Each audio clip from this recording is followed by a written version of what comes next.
Assalamualaikum warahmatullahi wabarakatuh. Salam. Berjumpa kembali di podcast ketikpos.com. Kali ini di hari ulang tahun Palembang 1341. 1341, betul. Ya, jadi di ulang tahun yang kesekian ribu ini ternyata kondisi kota Palembang ini sangat miris ya.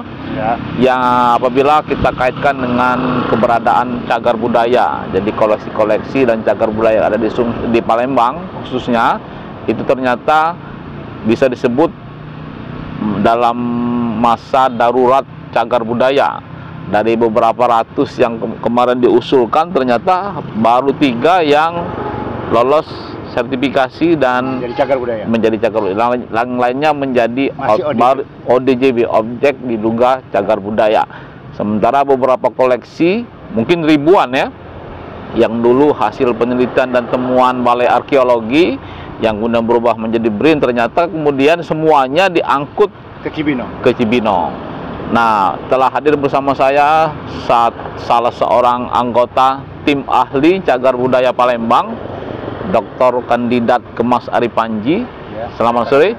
Selamat sore. Oh, siang ini. Sore lah. Sore. Siang menjelang sore. Sore menjelang siang.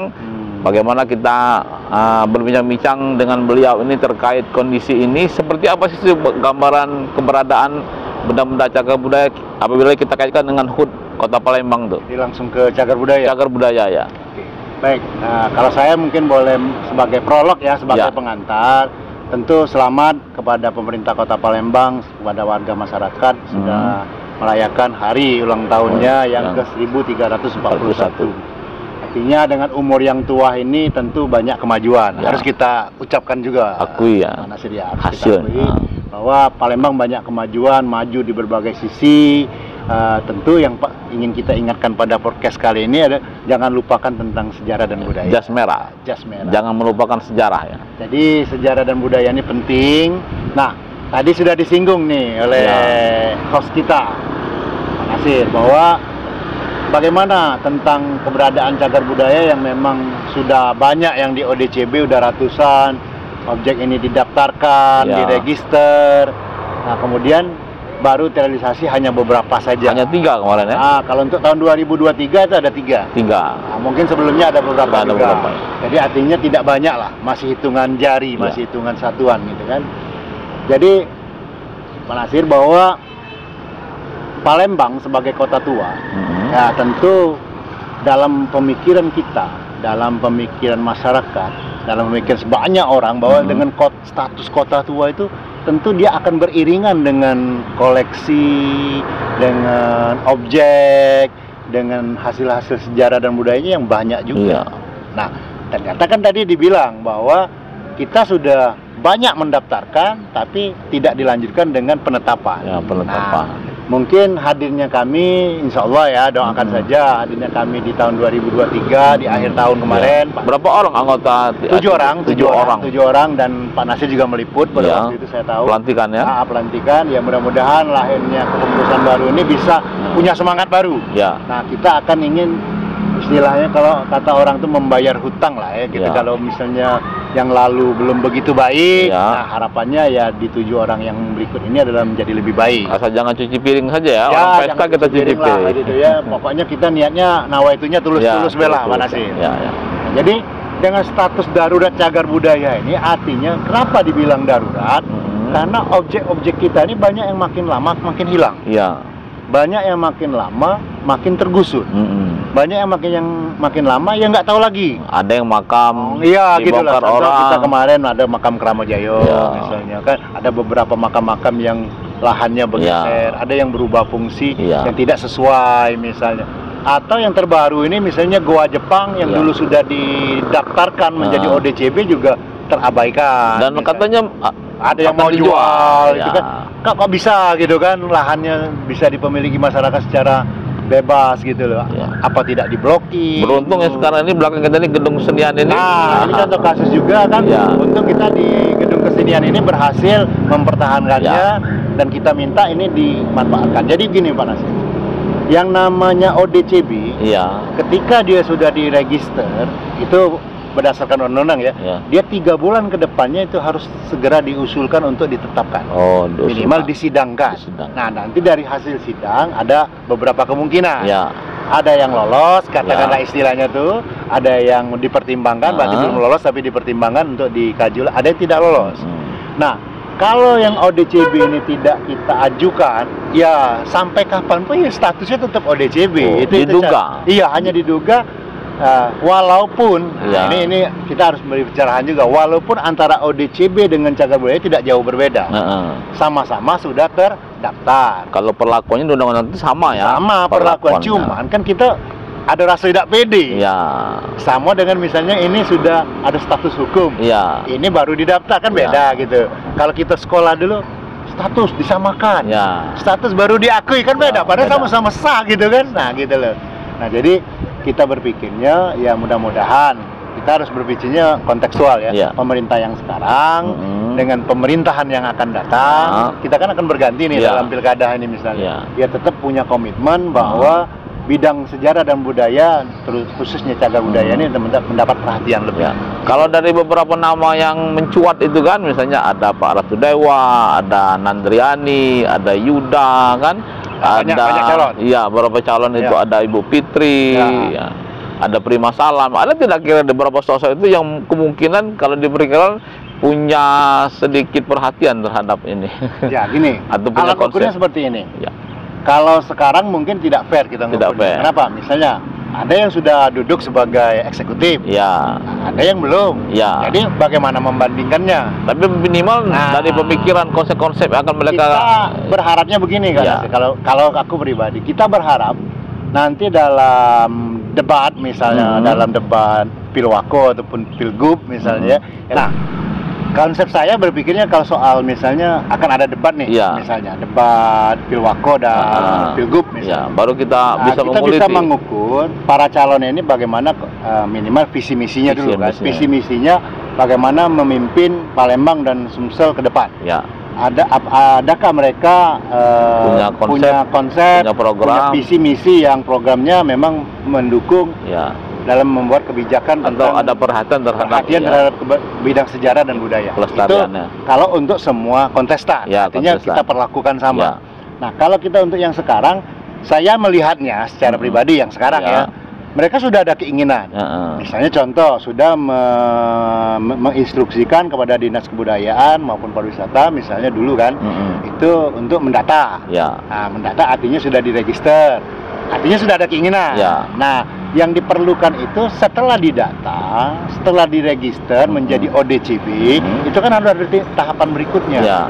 Nah, yang ini yang mandek. Itu apa sih permasalahannya itu kan? Apakah memang sulit itu proses verifikasi namanya itu? Ada verifikasi itu? Saya pikir nggak sulit Pak Nasir. Jadi gini, ketika dia didaftarkan melalui Dinas Kebudayaan dalam hal ini, kalau dulu pariwisata dan kebudayaan kalau sekarang kebudayaan, didaftarkan, mereka mendapat nomor register, maka statusnya itu menjadi ODCB. Nah, kemudian undang-undang mengamanatkan seharusnya ini kalau pemerintahnya ini mau ini jangan sampai tadi yang saya bilang stop tadi 3 bulan ke depan itu dipersiapkan untuk diusulkan untuk disidang. Nah, jadi ada waktu jeda 3 bulan, untuk disidangkan. Jadi kita berkesimpulannya begini kan sih, bahwa jangan terlalu banyak-banyak kalau begawi itu. Oh, jadi misalnya bertahap 10-10. Nah, gitu misalnya. Kalau kemarin banyak. Langsung gitu. Berapa ratus kemarin? Kemarin ya habis 100 lebih ya. 100 lebih. Iya, jadi ketika mau disidang kan bingung nih. Berarti kalau ada 10 kan ada indikatornya, mau ke targetnya 10. Iya, semua. Saya berpikir gitu untuk yang akan datang ini ya. Jadi misalnya kita bawa nih 10 sampai 20. 3 bulan pertama. 3 bulan pertama 10 lolos semua. Di register ya, di data ya. Kemudian didaftarkan. Saya data kan ada waktu 3 bulan untuk melengkapi nih. Berarti kalau 3 bulan kalau setahun 4 bulan, 4 kali itu, kalau misalnya 40 berarti. Kita logikanya begini, usulkan 10, lolos cuman separuh, 5 katakanlah.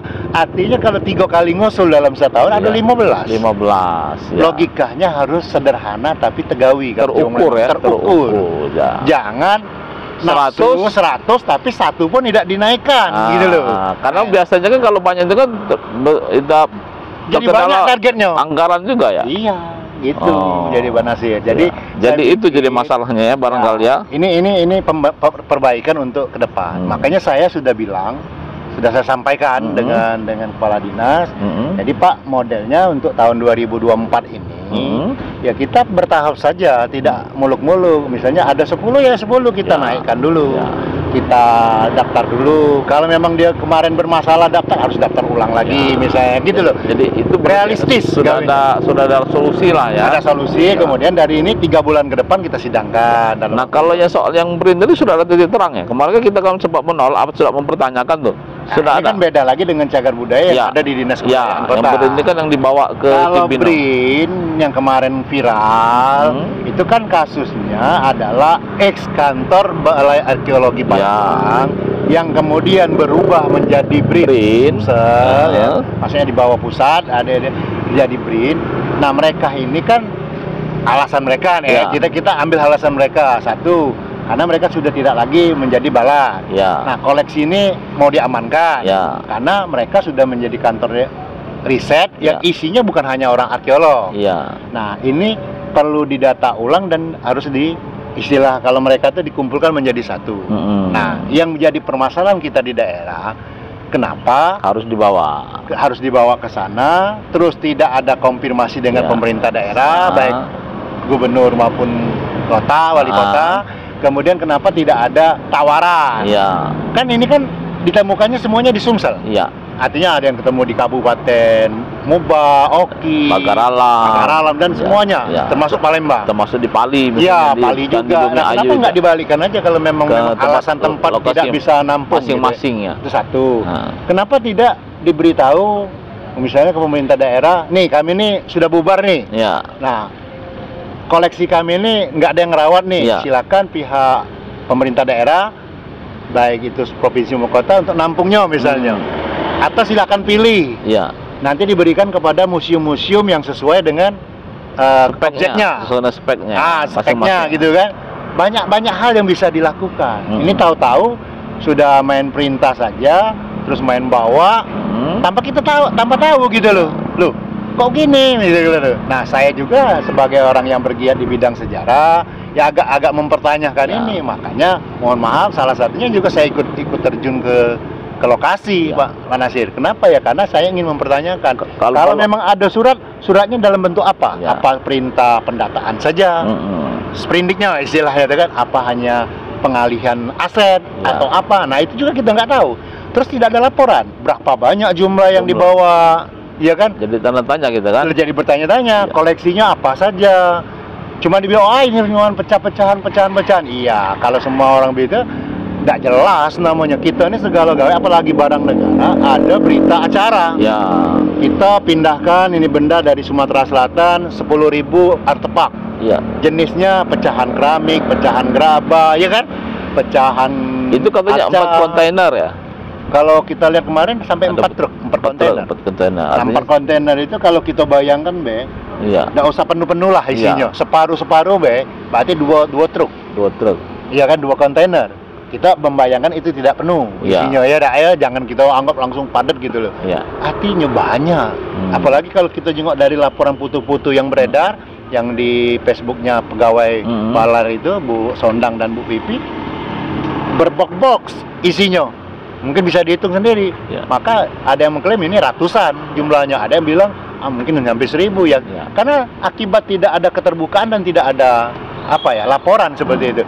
Jangankan laporan, kelunuan beda, permisi beda. Kalau follow up ke depannya apa? Ada upaya mengurangi? Nah, dengan viralnya kemarin, maka ada tanggapan dari PJ Gubernur, ada tanggapan dari anggota Dewan. Juga ada tanggapan dari tokoh-tokoh masyarakat, sejarawan, budayawan, komunitas. Rata-rata tanggapan itu menyayangkan tindakan BRIN yang main tarik, main pindah tanpa koordinasi dan tanpa kelonwon lah. Artinya kita tinggal menunggu respon balik dari BRIN ya, bagaimana dari tapi kita juga harus tanya juga, surat ini apakah benar-benar sudah dilayangkan atau cuman katanya juga. Nah, gitu loh. Harusnya kalau memang sudah surat yang ditanya ditunjukkan suratnya. Nah, ini kami sudah buat surat ya, diberitahu itu kan, ini suratnya, ini isinya, kami mempertanyakan ini. Jadi kita juga tidak curiga. Karena bisa saja ini hanya untuk meredam. Iya. Pak Nasir, kan bisa meredam, jangan sampai masyarakat bergejolak, udah kita bilang aja udah dipertanyakan. Itu juga yang kita tidak mau seperti itu. Saya yakin, saya sudah banyak bicara dengan beberapa pengurus museum juga, misalnya salah satunya Museum SMB 2. Iya. Mereka mau nampung kalau memang itu diberikan. Toh kalau memang mereka disuruh bersurat, mereka mau bersurat, asal dicontohkan kemana suratnya, formatnya gimana, terus mereka tahu dulu koleksi yang dibawa itu apa. Main minta apa kita tidak tahu. Ya artinya kan gitu. Jangan sampai dibawa keluar. Kalau sudah bawa keluar itu kan mau balik kembali kan susah. Gini Pak, logikanya terbalik kalau saya. Lebih baik sebelum dibawa ke Cibinong itu ditawarkan dulu. Ya. Daripada sudah dibawa ke Cibinong baru diminta ongkosnya 2 kali. Betul nggak? Ya. Sana ke sini lagi. Kalau masih di sini kan ditawarkan dulu, dicatat ada berita acara. Karena kadung sudah dibawa sana, paling tidak kita kan berusaha bagaimana supaya bisa bawa kembali ya. Saya jujur saja, setelah mendapat hari terakhir itu di hari Jumat kalau tidak salah itu, sore-sore menjelang maghrib itu saya dapat WA. Saya pikir wah ini nggak bisa dibiarkan.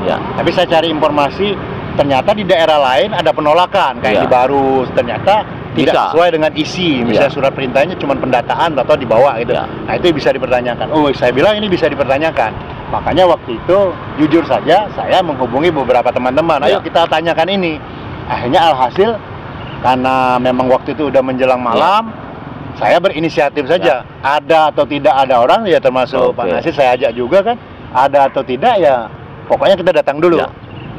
Tapi ya sangat menyesal terlambat seperti itu kan. Baiklah, demikianlah barangkali harapannya berarti di usia 31 tahun ini mudah-mudahan cagar budaya yang dalam kondisi darurat, cagar budaya itu bisa kita selamatkan, kemudian juga beberapa artefak yang dibawa ke luar itu juga bisa dikembalikan karena kan sudah terlanjur dibawa ke sana. Iya, nggak bisa lagi gitu. Jadi kita berharap kepada BRIN dan juga berharap kepada para pemerintah, kepala daerah terpilih nanti juga bisa memberikan perhatian lebih. Saya pikir terhadap sejarah terpilih lah, yang sekarang pun harus sekarang pun Iya, demikian sekarang ini. Demikian, semoga bermanfaat. Assalamualaikum warahmatullahi wabarakatuh. Assalamualaikum.